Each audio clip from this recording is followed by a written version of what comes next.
HBO MAX Sign Up 2025. You have to do this process through your HBO app or through the web browser.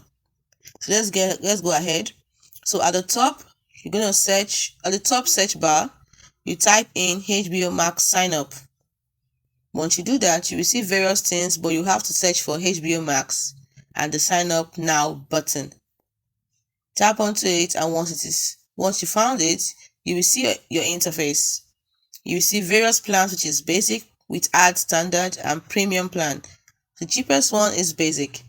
If you would like to select basic, go ahead and tap on the box. There also you will see monthly or yearly plans that you can choose from. Then select continue. At the next page, you might be required to enter your card details, so go ahead and do that.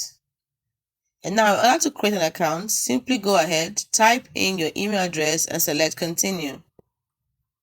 You get to confirm your email address, create yourself a password, put in your first name and your last name, and then select create account.